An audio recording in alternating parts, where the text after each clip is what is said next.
সারা বিশ্বে একটা নতুন অর্ডার আসতে যাচ্ছে, এটাকে নিউ ওয়ার্ল্ড অর্ডার বলে। New world order. আগে একটা ছিল ওল্ড ওয়ার্ল্ড অর্ডার, যেটা অলরেডি চলে গেছে। এখন একটা নিউ ওয়ার্ল্ড অর্ডার আসছে আর কি, সামনে এসে গেছে অলরেডি। তো এই নতুন অর্ডারটা বাস্তবায়ন করার জন্যে ধার্মিকদেরকে এলিমিনেট করতে হবে, সরাই দিতে হবে। এবং ধার্মিকদের মধ্যে মুসলিম জাতি যারা, তাদের ঈমান, আকীদা, আমল সব নষ্ট করতে হবে। আবার মুসলিমদের মধ্যে যে নারীরা আছে ওদেরকে বেপর্দায় আনতে হবে। আর মুসলিম যুবকদেরকে এমন কোনো প্রলোভনে ব্যস্ত রাখতে হবে যাতে করে ওরা ওদের জীবনের উদ্দেশ্যটা ভুলে যায়। এই অর্ডার বাস্তবায়ন করার জন্যে এই ধরনের গেমিং সেকশনগুলো, এই ওয়ার্ল্ড কাপগুলো বলেন, গেমিং সেকশন বলেন, তারপরে মিউজিক্যাল সেকশনগুলো বলেন, পর্নোগ্রাফি ইন্ডাস্ট্রি বলেন, ফ্রি মিক্সিং বলেন, এগুলোকে ছড়িয়ে দেওয়া হয়েছে ইন্টেনশনালি, যাতে করে যুবকরা ওদের লাইফের এইমটাকে ভুলে যায়, ওখান থেকে সরে যায়। এবং সারা বিশ্বে মানুষ যখন এগুলো নিয়ে ব্যস্ত থাকবে তখন তারা ঠিকই তাদের উদ্দেশ্য বাস্তবায়ন করবে। তো এগুলো আমরা বোঝা উচিত। আর আমরা যেটা ফলো করছি, মসজিদে নামাজ পড়ি, আবার অর্থনৈতিক জীবনে সুদ খাই। মসজিদে আমরা তাসবিহ তাহলিল করি, বাইরে গিয়ে ঘুষ নেই। আমরা মাশাআল্লাহ রমজান মাসে রোজা রাখি, দান সদকাও করি, কিন্তু জাকাত দেই না। আমরা হজ উমরা করি বছর বছর, কিন্তু আল্লাহর জমিনে আল্লাহর আইন প্রতিষ্ঠা করি না। তো এগুলোকে আসলে ইসলাম বলে না, এগুলোকে আমরা বলি প্রোটেস্ট্যান্ট ভার্সন অফ ইসলাম, মানে ইসলামের প্রোটেস্ট্যান্ট ভার্সন। প্রোটেস্ট্যান্ট ভার্সন কি, এটা জানতে হলে আপনাদেরকে ফরাসি বিপ্লবের আগের ইতিহাস পড়তে হবে। এর আগে একটা সময় ছিল যখন ধর্ম অন্ধভাবে ফলো করতো খ্রিস্টানরা, যারা খ্রিস্টান নাসারা যারা, ওরা অন্ধভাবে ধর্ম ফলো করতো। ধর্মের বাইরে কোনো মুক্ত চিন্তার অধিকার সেখানে ছিল না। ঠিক আছে, যদি কেউ মুক্ত চিন্তার কথা বলতো তাহলে ওদেরকে মৃত্যুদণ্ড দেওয়া হতো। এরপর ফরাসি বিপ্লব হয়েছে প্রায় 1700 মেবি 89 সালের দিকে, মেবি বা 79 সালের দিকে, 79 না 1779-র দিকে। এর পরের সময় থেকে পুরো কনসেপ্টটাই চেঞ্জ হয়ে গেছে। এরপর থেকে যে বিপ্লবটা চলেছে সেটা হলো যে ধর্মের সাথে মানে দুনিয়াবি বিষয়ের কোনো সম্পর্ক থাকবে না। ধর্ম গির্জায় থাকবে, মসজিদে থাকবে, মন্দিরে থাকবে, বৈষয়িক বিষয়ে ধর্মের কোনো সম্পর্ক থাকবে না। মানে আপনি মসজিদে গিয়ে তাসবিহ তাহলিল করবেন, নামাজ কালাম পড়বেন, খ্রিস্টানরা চার্চে গিয়ে তাদের সোকল যে ইবাদত করে সেটা করবে, কিন্তু পলিটিক্সে আপনি ধর্মের কথা বলতে পারবেন না, ইকোনমিক্সে ধর্মের কথা বলতে পারবেন না, আপনি সোশ্যালিজমে ধর্মের কথা বলতে পারবেন না, কালচারে ধর্মের কথা বলতে পারবেন না। এগুলো আমরা আমাদের মন গড়া পদ্ধতিতে করব।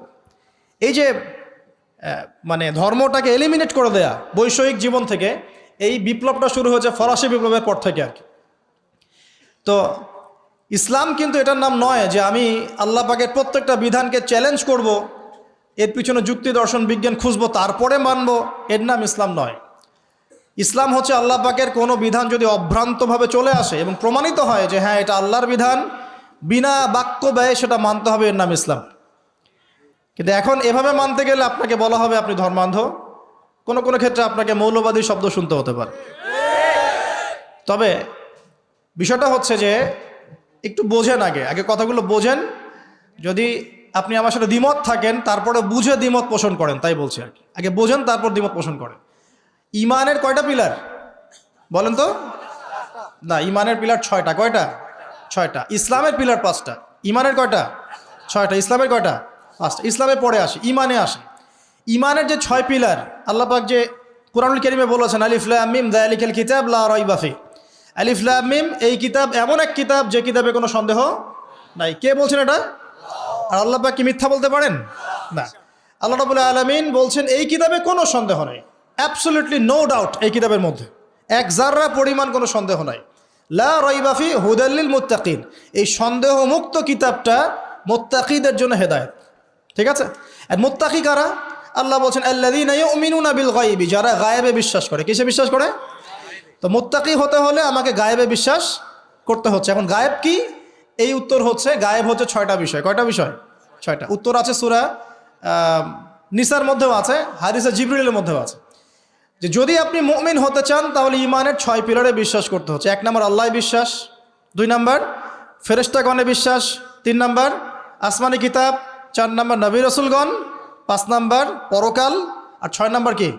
তাকদীর বা ভাগ্যের ভালো মন্দ। 6টার একটাও কি চোখে দেখা যায় কিনা?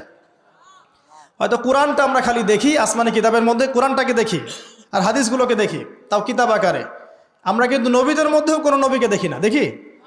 ইমানের 6 পিলার আল্লাহ বিশ্বাস, না দেখে বিশ্বাস। ফেরেশতা আপনি কি দেখেছেন কখনো? জিন জাতিকে দেখেছেন? আমরা যে আত্মা বা রুহ নিয়ে চলাফেরা করছি, রুহটাকে দেখেছেন?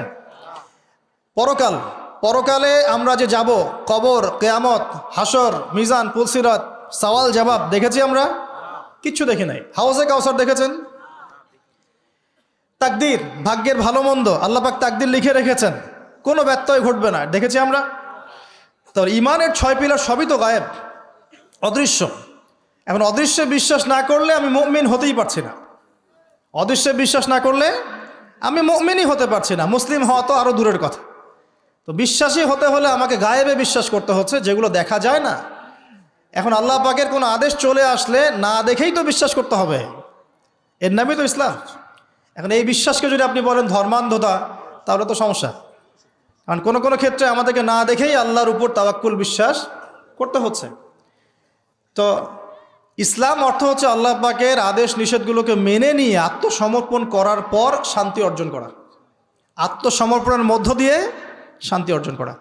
এবং এই নামকরণ করেছেন কে? ইব্রাহিম আলাইহিস সালাম, যার ব্যাপারে আমি 2টা দলিল দিলাম মাত্র। সামনে যান। এখন ইসলাম কি শুধু একটা কালচারের নাম, নাকি পরিপূর্ণ জীবন ব্যবস্থার নাম? উত্তরটা আমরা আল্লাহ থেকে নেই, আমরা উত্তর দিব না। কে উত্তর দিবেন? আল্লাহ পাক। আল্লাহ পাক বলছেন সূরা মাইদার 3 নম্বর আয়াতে। কয় নম্বর আয়াত? রেফারেন্সগুলো মনে রাখবেন, বাসায় গিয়ে চেক করবেন। সূরা মাইদার 3 নম্বর আয়াতটা নাজিল হয়েছে কখন? শানে নজুল বলে দিচ্ছি, যখন রাসূল সাল্লাল্লাহু আলাইহি ওয়াসাল্লাম বিদায় হজের ভাষণ দিয়েছেন। বিদায় হজের ভাষণ তিনি 4টা ভাষণ দিয়েছেন। কয়টা ভাষণ? 4টা। কোনো বর্ণনা এসে আরও বেশি, 5টা 6টার কথা, কিন্তু আমি জানি অথেন্টিক 4টা। তো 4টা ভাষণের মধ্যে একটা ভাষণ শেষে আল্লাহ পাক এই আয়াতটা নাজিল করলেন। যখন তিনি বললেন যে আমি কি তোমাদের কাছে দিনকে পৌঁছে দিয়েছি? সাহাবীগণ বললেন হ্যাঁ, পৌঁছে দিয়েছেন। তিনি আকাশের দিকে আঙ্গুল তুলে বললেন আল্লাহুম্মা ফাশহাদ, হে আল্লাহ আপনি সাক্ষী থাকুন, আমি আমার দায়িত্ব পালন করেছি। ঠিক আছে? এখন আল্লাহ পাক নাজিল করলেন আল ইয়াউমা আকমালতু লাকুম দীনাকুম, আজকের দিনে আমি ইসলামকে কামেল করে দিলাম, পরিপূর্ণ করলাম। ওয়া আতমামতু আলাইকুম নি'মাতি, তোমাদের উপর আমার নিয়ামতকে পূর্ণতা দিলাম। ওয়া রাদিতু লাকুমুল ইসলাম দীনান, তোমাদের উপরে দিন ইসলামকে মনোনীত করে আমি আল্লাহ সন্তুষ্ট হয়ে গেলাম। তাহলে ইসলামকে আল্লাহ পাক কি বললেন? আকমালতু লাকুম দীনাকুম, তোমাদের জন্য দিনকে কি করেছি? পরিপূর্ণ করে দিয়েছে। তো পরিপূর্ণ যে বিষয়টা, সেখানে সব কিছুর সমাধান থাকে না। ঠিক এই কারণেই আমরা ইসলাম অর্থাৎ কোরআন সুন্নাহ ঘাটলে দেখব এমন কোনো বিষয় নাই যেটা কোরআন সুন্নায় নাই। আছে? এমন কি কোনো বিষয় আছে যেটা কোরআন সুন্নায় নাই? হয়তোবা আমাদের দৃষ্টিভঙ্গির সমস্যা, হয়তোবা আমার জ্ঞান সেই পর্যায়ে যায় নাই, অথবা আমি বুঝেও না বোঝার ভান করছি, জেনে না জানার ভান করছি। কথা কি বুঝতে পারছেন? হয় আমার জ্ঞান সেই পর্যায়ে পৌঁছায় নাই, এটা একটা কারণ হতে পারে, অথবা আমি জানি জেনেও অস্বীকার করছি, অথবা বুঝেও না বোঝার ভান করছি, দেখে না দেখার ভান করছি। কোরআন এবং সুন্নায় কি নাই আপনি খুঁজবেন, দেখবেন মাথার চুলটা কিভাবে আঁচড়াতে হবে এটার হেদায়েত কোরআন সুন্নাহ দিয়েছে, দেয় নাই? চুল আপনি রাখতে চান, যদি আপনি সুন্নত মতো রাখতে চান, কিভাবে রাখবেন সে কথাও হাদিসের মধ্যে আছে। রাতে ঘুমাবেন, ঘুমানোর সুন্নত নাই? ঘুমানোর সুন্নত মানে সেকুলাররা বোঝে না, সুন্নত মানে হচ্ছে আদর্শ। সুন্নত মানে কি? আদর্শ। ঘুমানোর গাইডেন্স কি কোরআন সুন্নায় নাই? আছে। ঘুম থেকে উঠবো, গাইডেন্স নাই? ঘুমিয়েছি, দুঃস্বপ্ন দেখেছি, এখানে গাইডেন্স নাই? আছে। পবিত্রতা অর্জন করবেন কিভাবে, অজুর গাইডেন্স নাই? ফরজ গোসল হয়েছে, গোসল করতে হবে, গাইডেন্স নাই? সুন্নত নাই? আছে। নামাজ পড়বেন, সুন্নত আছে। তেলাওয়াত করতে চান, সুন্নত আছে। জিকির আজগার করবেন, সুন্নত আছে। আপনি এখন নামাজ কালাম শেষ, ইবাদত বন্দেগী শেষ, পরিবারে গেলেন, পরিবারে কিভাবে চলতে হবে, হেদায়েত নাই? পরিবার বাদ দিয়ে সমাজে আসেন, সমাজে আপনি কেমন করে চলবেন, হেদায়েত কি কোরআন সুন্নায় নাই? সামাজিকতার স্বতন্ত্র একটা সূরাই আছে, সামাজিকতার স্বতন্ত্র একটা সূরাই আছে, তার নাম সূরা হুজুরাত। কোন সূরা? সূরা হুজুরাত। মহিলাদের অধিকার নিয়ে কথা বলেন, মহিলার অধিকার নিয়ে কি কোরআন সুন্নাহ কিছু বলে নাই? সূরা নিসা নামে আলাদা সূরা নাই? আছে। বিশ্বের সবচেয়ে বড় ফিতনা আসবে হচ্ছে ওই দাজ্জাল, মাসিহুদ দাজ্জাল, এখান থেকে বাঁচার জন্য উপায় নাই কোরআন সুন্নায়? একটা সূরাই বলে দেয়া আছে, সূরা কাহফ, আপনি বুঝলে দাজ্জাল থেকে বেঁচে থাকবেন ইনশাআল্লাহ। মনে করেন এখন সমাজ পেরিয়ে আমরা রাষ্ট্রের গণ্ডিতে আসলাম, রাষ্ট্র চালাবো, জিওপলিটিক্যাল বিষয়গুলো ডিল করব, কোরআন সুন্নায় নাই? সূরা আনফাল পড়েন, সূরা আরফ পড়েন, সূরা আহজাব পড়েন, সূরা মাঈদা পড়েন, দেখবেন আপনি গাইডেন্স পাচ্ছেন। এখন মানবেন কি মানবেন না সেটা আপনার উপরে, মানবেন কি মানবেন না সেটা কার উপরে? এটা ব্যক্তি স্বাধীনতা। আল্লাহ পাক কিন্তু আপনাকে একদম জোর করে ধরে মসজিদে নিয়ে আসবেন না। আল্লাহ পাক আপনাকে জোর করে কিন্তু হালাল খাওয়াবেন না। যদি আপনি হারাম খেতে যান, আপনার চয়েস ইজ ইয়োর্স, আপনার চয়েস। আপনাকে 60 বছর 70 বছর বা 100 বছরের হায়াত দেওয়া হয়েছে। আল্লাহ পাক জাস্ট দেখছেন পরীক্ষা, লিয়াবলুয়াকুম আইয়ুকুম আহসানু আমালা, তোমাদের মধ্যে আমলের শ্রেষ্ঠ কে, এতটুকু। আল্লাহ পাক আপনাকে ফোর্স করবেন না, দায়ীরাও ফোর্স করবে না, আলেমরাও ফোর্স করবে না। করবে? কেউ ফোর্স করবে না। কারণ আল্লাহ পাক বলছেন যে ফাযাক্কির ইন্নামা আনতা মুযাক্কির, তুমি উপদেশ দিবে, শুধু উপদেশ দাতা তুমি। লাস্তা আলাইহিম বিমুসাইতির, তুমি কারো প্রতি দারোগা নাও। ফাযাক্কির ইন নাফাআতিয যিকরা, উপদেশ দাও যদি উপদেশ কাজে আসে। তো কমপ্লিট কোড অফ লাইফ আল্লাহ পাক দিয়েছেন। এখন আপনি মানবেন না মানবেন না এটা আপনার ব্যাপার, এখানে আমাদের কিচ্ছু বলার নাই, কিছুই বলার নাই। হ্যাঁ, এখন যদি আপনি মনে করেন যে আমি পরকালে নাজাত পেতে চাই, দুনিয়াতেও সাফল্য পেতে চাই, তাহলে আমাদের নসিহত হবে যে আপনি পরিপূর্ণরূপে কোরআন সুন্নাহয় প্রবেশ করুন। ইনশাআল্লাহ দুনিয়াতেও সফল হবেন, পরকালেও সফল হবেন ইনশাআল্লাহ। যদি না করেন তাহলে যে অংশটুকু আপনি প্রবেশ করবেন না ওই অংশ আপনি সাফার করবেন। মনে করেন যে আপনি যদি রাসূলের মতো না ঘুমান তাহলে ঘুমের ক্ষেত্রে আপনি সাফার করবেন। রাসূলের মতো যদি আপনি খানা না খান, খাবার না খান, তাহলে সাফার করবেন, খাবার ক্ষেত্রে সাফার করবেন। রাসূলের মতো যদি নামাজ না পড়েন সেখানে সাফার করবেন। রাসূলের মতো অর্থনীতি না চালান, অর্থনৈতিক জীবনে আপনি সাফার করবেন, আপনাকে কষ্ট ভোগ করতে হবে। রাসূলের মতো পরিবার না চালান, পরিবারে আপনি সাফার করবেন। বিয়ে শাদী করতে চান, রাসূলের আদর্শ মেনে না করেন, ওখানে সাফার করবেন। যতটুক বের হয়ে যাবেন ইসলাম থেকে ততটুক জাহিলিয়াত আপনাকে গ্রাস করে ফেলবে এবং আপনি কষ্ট সহ্য করতে হবে তখন।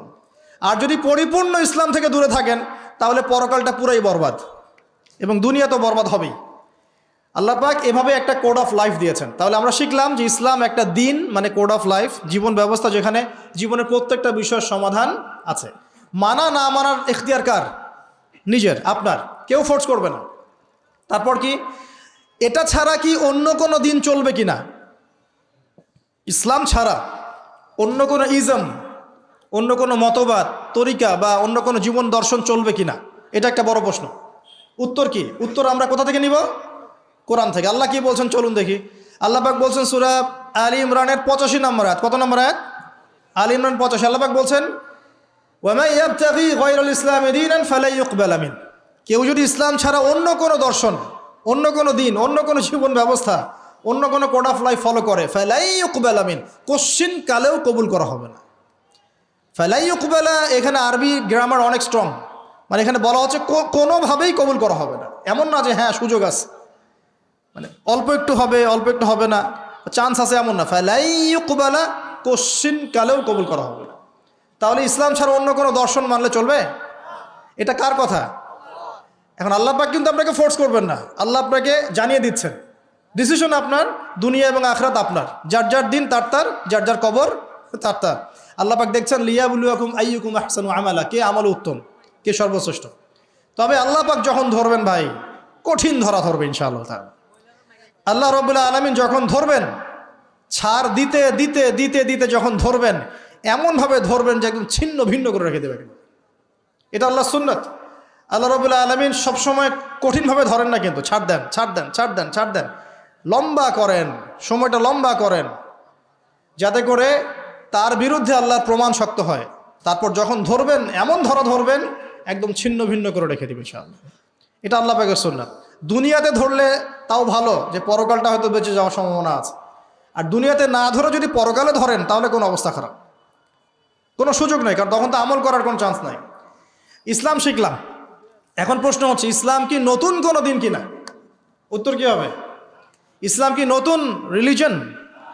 আমরা যে বলি ওল্ড টেস্টামেন্ট, নিউ টেস্টামেন্ট, আমরা যে কথাগুলো বলি, ইসলাম কি ওল্ড না নিউ না কি? আসলে কি? ইসলাম হচ্ছে চিরপ্রাচীন। ইসলাম কি? চিরপ্রাচীন, চির নতুন এবং চির আধুনিক। তিনটা কথা মনে থাকবে। ইসলাম কি? চিরপ্রাচীন, চির নতুন এবং কি? চির আধুনিক। তিনটা কথা মনে রাখবেন। দেখেন প্রাচীন কেমন করে। আদম আলাইহিস সালাম পৃথিবীর ইতিহাসে প্রথম মানব, তাই নয় কি? মুসলিম ছিলেন না? আমি একটু গুটাই নিচ্ছি, মুসলিম ছিলেন তো? আচ্ছা, নূহ আলাইহিস সালাম মুসলিম ছিলেন। তারপর ইব্রাহিম আলাইহিস সালাম দেখালাম, তারপরে মূসা আলাইহিস সালাম, দাউদ, সুলাইমান, ইসহাক, ইয়াকুব, ইউসুফ, ইউনুস, সমস্ত আম্বিয়া কেরাম, ঈসা ইবনে মারিয়াম এবং মুহাম্মদ সাল্লাল্লাহু আলাইহি ওয়াসাল্লাম সবাই কি মুসলিম ছিলেন কি ছিলেন না? প্রত্যেক নবী কি মুসলিম ছিলেন কি ছিলেন না? তাহলে আমরা বুঝতে পারলাম যে সভ্যতার শুরু থেকে নিয়ে শেষ পর্যন্ত প্রত্যেক নবী ছিলেন মুসলিম, এবং সভ্যতাগুলো শুরু হয়েছে নবীদের হাতে। কাদের হাতে? নবীদের হাতে। এখানে একটা মারপ্যাচ বলে দেই। এখনকার এডুকেশন সিস্টেম আমাদেরকে শিখায়, আমরাও শিখেছি, এবং এগুলো না শিখে আমরা সার্টিফিকেট অর্জন করতে পারতাম না। সেটা হচ্ছে যে সভ্যতা শুরু হয়েছে গ্রিকদের দ্বারা। কাদের দ্বারা? এই গ্রিকদের দ্বারা। এই গ্রিকদের সময়টাকে বলা হয় ওল্ড ওয়ার্ল্ড অর্ডার, প্রাচীন ওয়ার্ল্ড অর্ডার। ওই সময় থেকে একটা প্রাচীন ওয়ান ওয়ার্ল্ড অর্ডার চলেছিল আর কি।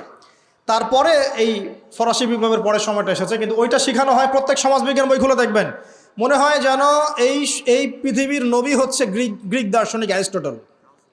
ভাবখান এমন না? প্রত্যেকটা ক্ষেত্রে অ্যারিস্টটল কি বলেছে, আর থেলিস কি বলেছে, আর ওই কি হ্যাঁ বলেন, সক্রেটিস না লেনিন স্টালিন পরের কথা, ওনারা পরের মানুষ, আমি গ্রিকদের কথা বলছি। সক্রেটিস, প্লেটো, অ্যারিস্টটল, এই ব্যাস। মানে ভাবখানা এমন যে সভ্যতা এবং ইতিহাসের নবী হচ্ছে তারাই, সব কিছু ওদের কাছ থেকে নেওয়া লাগবে। খালি বইগুলো পড়েন, দেখেন কি লেখা আছে। কিন্তু আমি কনক্লুশন দিচ্ছি as a student of philosophy, আমি নিজেও পড়েছি। তো ফিলোসফির এই বইগুলো কোনো একটা বিষয়ের চূড়ান্ত সমাধান দিতে পারে নাই। যে কোনো বিষয়, ঈশ্বর নিয়ে কথাবার্তা বলেছে, দীর্ঘদিন কথা বলেছে, কোনো কনক্লুশন আসতে পারে নাই। খালি বলেছে হ্যাঁ একজন পরম সত্তা বলে একজন আছে, ব্যাস, দ্যাটস অল। তিনি কে, তার বিধান কি, তার আম্বিয়া কেরাম কারা, তার ইয়াগুলো কেমন হবে, বিধানগুলো কেমন হবে, হ্যাঁ তার আসমা সিফত কেমন, তার তাওহীদ কি, কোনো কিছুই ব্যাখ্যা করতে পারে নাই। খালি বলেছে একজন ঈশ্বর আছে, পরম সত্তা। আত্মা নিয়ে তর্ক করেছে, তর্কের পর তর্ক হয়েছে, কিন্তু কোনো কনক্লুশন আসে নাই। এভাবেই তো এখানে খেয়াল রাখতে হবে যে এখানে একটা মারপ্যাচ আছে। আমাদেরকে কোরআন এবং সুন্নাহর মূলনীতি থেকে সরিয়ে দেওয়ার জন্য এই একটা জ্ঞানতাত্ত্বিক দর্শন চালু করা হয়েছে। সমাজ মনে হয় টিকে আছে ওদের দ্বারাই, বিষয়টা এমন নয়, বরং তারা এসেছে অনেক পরে। সর্বপ্রথম সভ্যতা শুরু হয়েছিল নবী আদম আলাইহিসসালামকে দিয়ে, তারপরে নূহ আলাইহিসসালামকে দিয়ে, তারপরে ইব্রাহিম আলাইহিসসালাম, মাঝখানে আরও নবী চলে গেছেন, আদ এবং সামুদ জাতি চলে গেছে, শুআয়ব আলাইহিস সালামের কওম চলে গেছে, মূসা আলাইহিস সালাম ফেরাউনের কওম চলে গেছে। কোরআনের পাতায় পাতায় মূসা আর ফেরাউন।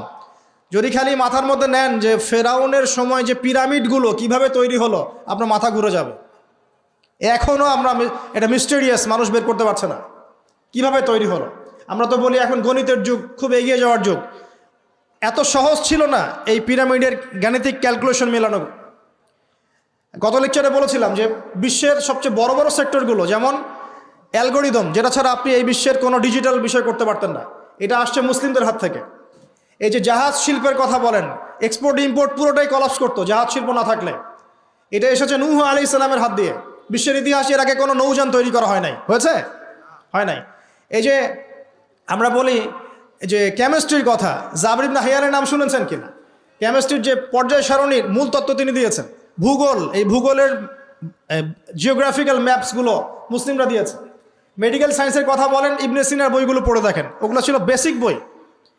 আপনি পাটিগণিতের কথা বলেন, বীজগণিতের কথা বলেন, সবগুলো তাদের। এই যে আমাদের অ্যাস্ট্রোনমি, জ্যোতির্বিদ্যা, এগুলো মুসলিমদের হাতে। বিশ্বের এমন কোনো সেক্টর নাই জ্ঞানের, ফিলোসফি। এই যে আপনি রাজি রাহিমাউল্লাহ তার বইগুলো পড়ে দেখেন, ইমাম গাজ্জালির বইগুলো পড়ে দেখেন, ফিলোসফির মূল থটসগুলো তারা দিয়েছিলেন।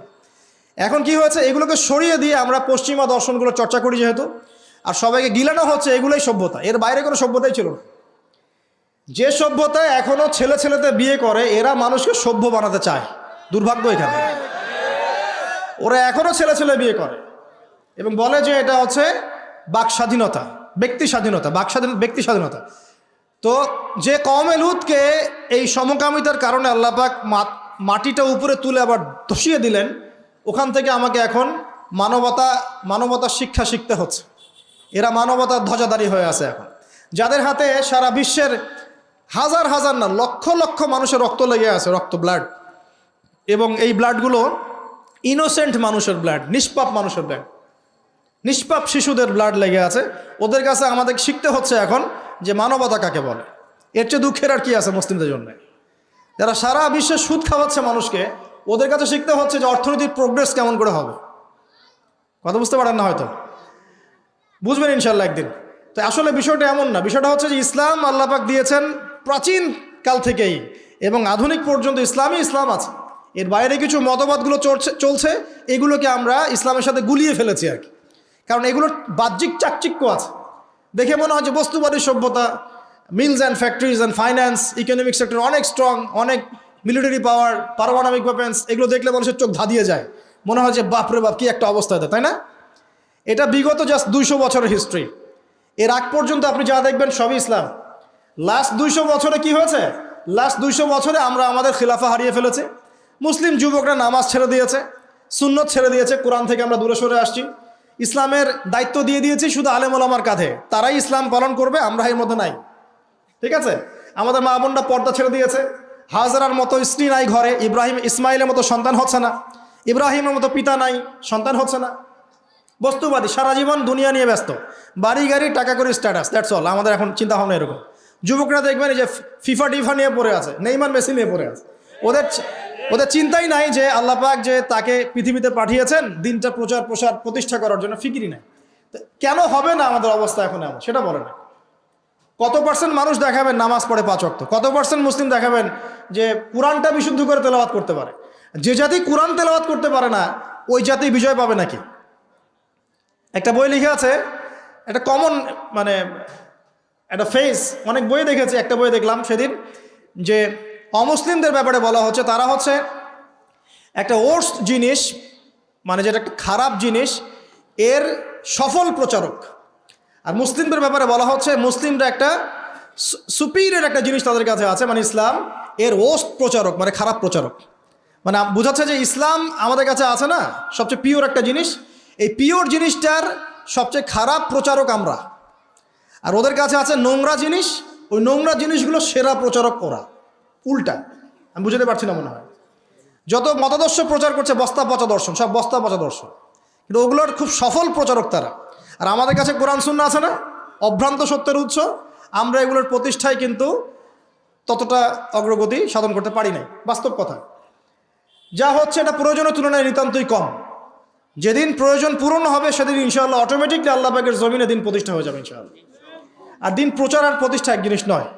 প্রচার মানে হচ্ছে আপনি নামাজ পড়ছেন, প্রচার হচ্ছে সুন্দর, মাশাআল্লাহ, কিন্তু আপনি সব দিক থেকে শক্তিশালী নন, তাই বিশ্বের অন্য সভ্যতা আপনার উপর চাপ খাটিয়ে নামাজের স্বাধীনতাও হরণ করতে পারে। এর নাম হচ্ছে ক্ষমতা। এই ক্ষমতা ওদের হাতে আছে, আমাদের হাতে নাই। তো প্রতিষ্ঠা অন্য জিনিস। প্রতিষ্ঠা না হওয়া পর্যন্ত শান্তি নাই, প্রতিষ্ঠা না হওয়া পর্যন্ত ঘুমানোর সুযোগ নাই মুসলিমদের। প্রচার চলবে, প্রচার প্রতিষ্ঠা এক জিনিস নয়। প্রতিষ্ঠা না হওয়া পর্যন্ত হাল ছাড়া যাবে না ইনশাআল্লাহ তাআলা। যখন প্রতিষ্ঠা হবে তখন আপনি সুকুনের সাথে ঘুমাতে পারবেন। যতক্ষণ পর্যন্ত প্রতিষ্ঠা হয় নাই সমস্যা আছে, যতটুকু চলছে এটাও থাকবে না, এমনও হতে পারে, আল্লাহ না করুক। এখন আসেন, আমরা জানলাম যে ইসলাম চিরায়ত কাল থেকে ছিল। নবী সাল্লাল্লাহু আলাইহি ওয়াসাল্লাম তাহলে কি করলেন? তিনি কি নতুন কোনো শরীয়ত নিয়ে আসলেন? হ্যাঁ, তিনি শরীয়ত নিয়ে এসেছেন ঠিকই, কিন্তু তিনি মানে নতুন কোনো ধর্ম প্রবর্তন করেন নাই। আমাদের একটা ভুল আছে কনসেপ্ট, আমরা বলি ইসলাম ধর্মের প্রবর্তককে নিচে লেখা থাকে সাধারণ জ্ঞান বইয়ে মুহাম্মদ সাল্লাল্লাহু আলাইহি ওয়াসাল্লাম। তা মুহাম্মদ সাল্লাল্লাহু আলাইহি ওয়াসাল্লাম কি ইসলাম নতুন করে প্রবর্তন করেছিলেন?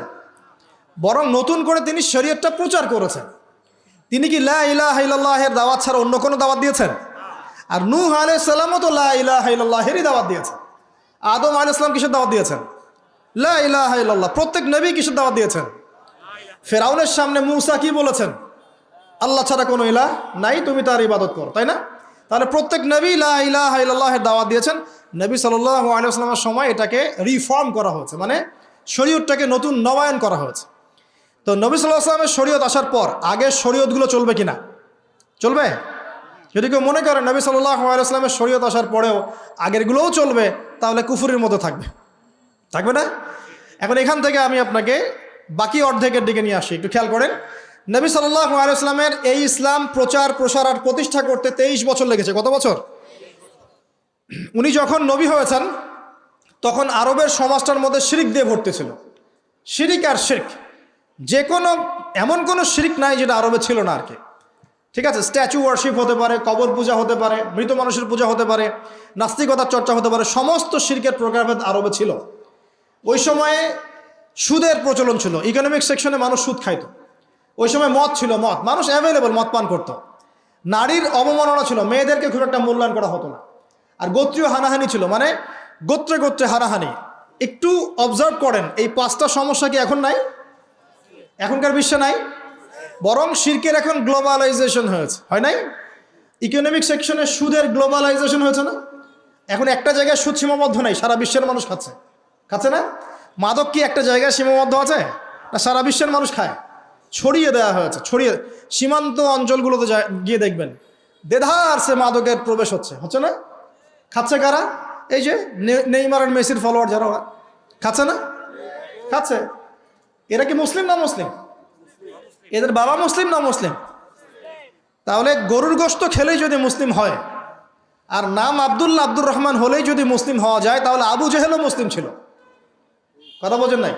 আবু জেহেলের নাম কি? আবুল হাকাম, জ্ঞানের পিতা। আপনাদের কি ধারণা যে আবু জেহেল আল্লাহ বিশ্বাস করতো না? আবুল লাহাব আল্লাহ বিশ্বাস করতো না? এটা ভুল ধারণা। আবু জেহেল, আবুল লাহাব, ওতবা, সাইবা সবাই আল্লাহকে বিশ্বাস করত। তারা বিশ্বাস করতো আল্লাহ বলে একজন আছেন, আল্লাহই জীবন দেন, আল্লাহই মারেন, এই বিশ্বাস ওদের ছিল। তারা কি মানতো না? আল্লাহ পাকের বিধান মেনে চলতে হবে, এটা মানতো না। বিধান মানার ক্ষেত্রে মন গড়া বিধান মানতো, এর নাম ছিল অমুসলিম, কুফার। ওরা কিসের বিরোধিতা করেছিল? ওরা মুহাম্মদ সাল্লাল্লাহু আলাইহি ওয়াসাল্লামকে বলছে যে তুমি কি সুন্দরী নারী চাও? দিব, আমাদের সব সুন্দরী নারী তোমাকে বিয়ে দিয়ে দেবো। তুমি কি টাকা পয়সা চাও? আমাদের সবার টাকা একত্রিত করে তোমাকে দিয়ে দেবো।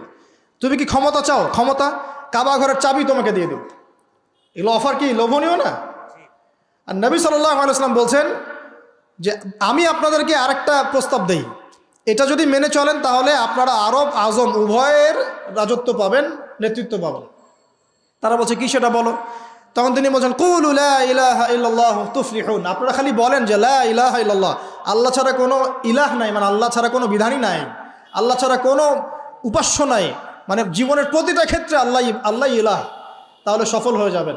তারা এখানে মানতে চাইল না কেন? কেন মানল না? আল্লাহ বিশ্বাস করার পরেও কেন মানল না? আমি দলিল দিয়ে কথা বলছি, শোনেন। আবু জাহেল যখন বদরের যুদ্ধ করতে যাচ্ছে, বদরের যুদ্ধ করতে কার বিরুদ্ধে গিয়েছে? মুহাম্মদ সাল্লাল্লাহু আলাইহি ওয়াসাল্লামের বিরুদ্ধে না।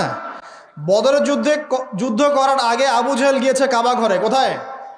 কাবা ঘরে। কাবা ঘরে গিয়ে বলেছিল, দোয়া করেছিল, আল্লাহুম্মা, হে আল্লাহ, ইন কুনতা তা'লাম, আপনি যদি জানেন, আন্না মুহাম্মাদান আলাল হক, মুহাম্মদ সত্যের উপরে আছে, ফানসুরহু, তাহলে তাকেই সাহায্য করেন। ওয়া ইন কুনতা তা'লাম, আর আপনি যদি জানেন যে নাহনু আলাল হক, নাহনুল কুরাইশ আলাল হক, আমরা কুরাইশ হকের উপর আছি, ফানসুরনা, আমাদেরকে সাহায্য করেন। তাহলে আবু জাহেল আল্লাহ বিশ্বাস করে না? আবু সুফিয়ান আল্লাহ বিশ্বাস করতো না? তখন করতো। তাহলে এই যে আমাদের একটা কনসেপ্ট, ভুল কনসেপ্ট। তারা আল্লাহকে বিশ্বাস করত, করার পরেও এই যে 5টা বড় বড় জাহিলিয়াত, এই জাহিলিয়াতে ছিল, যে জাহিলিয়াতে এখন পুরো বিশ্বের মানুষই আছে। এখনও মুসলিম উম্মার মধ্যে বহু মানুষ আছে আল্লাহ ঠিকই বিশ্বাস করে, আল্লাহ বলে একজন আছে ঠিকই বিশ্বাস করে, কিন্তু সুদ ছাড়তে পারে না, ঘুষ খাওয়া বন্ধ করতে পারে না, দুর্নীতি ছাড়তে পারে না। বহু মানুষ আছে দেখবেন যে বলে যে আমরা তো মুসলিম, তোমরা কি একাই মুসলিম? আমরাও তো মুসলিম। কিন্তু যখন বলবেন যে আল্লাহ পাকের দিনটা প্রসার হোক, প্রতিষ্ঠা লাভ করুক, দেখবেন গায়ে চুলকানি শুরু হয়ে গেছে। তাহলে এরা কোন শ্রেণীর মুসলিম? ওই যে আব্দুল্লাহ বিন উবাই শ্রেণীর মুসলিম। কোন শ্রেণী? আব্দুল্লাহ বিন উবাই আবার কে? এই বেটা আবার কে? এই ব্যক্তি ছিল মদিনার, তার নেতা হওয়ার কথা ছিল, কিন্তু মুহাম্মদ সাল্লাল্লাহু আলাইহি ওয়াসাল্লাম যখন গিয়েছেন সেখানে, আনসার সাহাবীরা মুহাম্মদ সাল্লাল্লাহু আলাইহি ওয়াসাল্লামের হাতে বায়াত নিয়েছে। এখন তার নেতৃত্ব চলে গেছে। এখন সে ইহুদিদের সাথে জোট করে মুহাম্মদ সাল্লাল্লাহু আলাইহি ওয়াসাল্লামের বিরুদ্ধে যুদ্ধ করেছিল এবং উহুদের মাঠে পালিয়ে গিয়েছিল। প্রথমে 1000 জন ছিল, 700 জন টিকে থেকেছে, 300 জনকে সাথে নিয়ে এই আব্দুল্লাহ বিন উবাই পালিয়ে গিয়েছিল। বলেছিল আমি যদি জানতাম যে উহুদের যুদ্ধ বলে কোনো যুদ্ধ আছে, ইসলামই কবুল করতাম না। বুঝতে পারছেন? এখানে একটা কথা চলে আসবে, তাহলে এখন আমরা যারা ইহুদিদেরকে বন্ধু বানিয়েছে, আমরা তাহলে কি পাক্কা মুসলিম নাকি? আব্দুল্লাহ বিন উবাই যদি ইহুদিদের সাথে বন্ধুত্ব করে নবীর বিরুদ্ধে দাঁড়াতে পারে, আর দাঁড়ানোর পর যদি মুনাফিক তোকমা লাগতে পারে, এবং আল্লাহ পাক তাকে বলেছেন ও কবরেও দাঁড়াবে না, জানাজার নামাজেও তুমি দাঁড়াবে না, বলেন নাই? সূরা তওবা আছে না? খবরদার, ওদের নামাজে জানাজাও পড়বে না, ওর কবরে দাঁড়াবাও না তোমরা। তাহলে সে যদি ইহুদিদের সাথে বন্ধুত্ব করে এরকম মুনাফিক হতে পারে, এখন এই যুগে যারা আমরা করছি তারা কে? তারা নিঃসন্দেহে আমরা পাক্কা মুসলিম নাকি? সুবহানাল্লাহ। এই বিশ্বে বহু মুসলিম কান্ট্রিজ আছে, যারা সরাসরি এদের অ্যালায়েন্স মিত্র, আমাকে একটা দলিল দিবেন, ওই খারেজি তোকমা দেওয়ার আগে একটা দলিল দিবেন। দলিলটা হচ্ছে, আমাকে একটা দলিল দেখাবেন যে নবী সাল্লাল্লাহু আলাইহি ওয়াসাল্লাম 23 বছর তার নবুয়তি জীবন, আবু বকর সিদ্দিক তারপরে খেলাফত চালিয়েছেন প্রায় 2 বছর, উমর ইবনুল খাত্তাবের প্রায় 10 বছর। এই যে খোলাফায়ে রাশেদার স্বর্ণযুগ বলি না আমরা, নবীর যুগ এবং সাহাবীদের যুগ, খোলাফায়ে রাশেদার যুগ, এই পুরো যুগে মুসলিমরা দাপটের সাথে বিশ্ব শাসন করে বেড়ায় নাই। একজন মুসলিম শাসক ইহুদি এবং খ্রিস্টানদের সাথে বন্ধুত্ব করে ওদের সাহায্যে চলেছে, একটা দলিল দেখাবেন খালি। মুসলিমরা যতগুলো যুদ্ধ করেছিল রাসূলের যুগে, কোনো একটা ব্যাটলে কি নবী সাল্লাল্লাহু আলাইহি ওয়াসাল্লাম ইহুদিদের কাছে গিয়ে বলে সাহায্য করো, আমাকে সাহায্য করো, আমাকে অস্ত্র দাও, আমাকে অস্ত্র দাও, আমাকে ফাইন্যান্স দাও? একটা দলিল দেখাবেন। কে করেছে মিত্রতা? ওই আব্দুল্লাহ বিন উবাই। এ কারণেই আমরা বলি যে সূরা মাইদার আয়াত নাম্বার কত, 51, এটা মুখস্থ করবেন। আল্লাহ পাক বলছেন, ইয়া আইয়ুহাল্লাযীনা আমানু, হে মুমিনগণ, লা তাত্তাখিযুল ইয়াহুদা ওয়ান নাসারা আউলিয়া, তোমরা ইহুদ এবং খ্রিস্টানদেরকে বন্ধুরূপে গ্রহণ করো না। সবার ব্যাপারে বলা হচ্ছে না, সবগুলোর ব্যাপারে না, কারণ তাদের মধ্যে ভালো মানুষ আছে, তাদের মধ্যেও কি আছে, ভালো মানুষ আছে। কাদের কথা বলা হচ্ছে? বা'দুহুম আউলিয়া ও বা'দ, তাদের মধ্যে কিছু মানুষ একে অপরের বন্ধু, তাদের কথা বলা হচ্ছে। আপনি সার্চ করেন না সারা ওয়ার্ল্ডে কে কার বন্ধু, জিও পলিটিক্স পড়েন, তাহলে তো বুঝতে পারবেন। পড়াশোনা করবেন না, খালি তকমা লাগাবেন, তাহলে তো হবে না। আগে তো পড়াশোনা করতে হবে। জিও পলিটিক্সের জিও জানেন না, ইকোনমিক্সের ইও বোঝেন না, পেট্রো ডলারের পিও বোঝেন না, তকমা লাগানোর বেলা লাগাই বেড়াচ্ছে। সুবহানাল্লাহ। শুনে রাখেন, এখন ইয়াং জেনারেশন অনেক সচেতন, এখন শিক্ষিত মহল অনেক সচেতন, এখন আলেম ওলামারও অনেক সচেতন। মাশাআল্লাহ। ইনশাআল্লাহ পশ্চিমের দালালি বাংলার মাটিতে চলবে না ইনশাআল্লাহ। দেখে নিয়েন, একটা সময় আসবে ইনশাআল্লাহ, আমাদের এমন প্রজন্ম তৈরি হবে যারা সমস্ত এই মুনাফিকের মুখোশটা খুলে রেখে দেবে ইনশাআল্লাহ। আমরা থাকি আর না থাকি, আমরা থাকি আর না থাকি, আর মানুষের ব্যক্তিগত প্রেজেন্স থাকতেই হবে, জরুরি না? ওই যে ইব্রাহিমের কথা বলছি, তিনি কিন্তু জীবিত নাই, তার আদর্শ ঠিকই আছে না? মুহাম্মদ সাল্লাল্লাহু আলাইহি ওয়াসাল্লাম জীবিত নাই আমাদের মধ্যে, তিনি তার জগতে আল্লাহর কাছে তিনি জীবিত, কবরে জীবিত, কিন্তু আমাদের মধ্যে তো আর নাই। আছেন বেঁচে আমাদের মধ্যে? তিনি নাই। তার আদর্শ নাই? আছে। এটা স্পিরিচুয়াল প্রেজেন্স, আধ্যাত্মিক উপস্থিতি, এটা আপনি ডমিনেট করতে পারবেন না তো।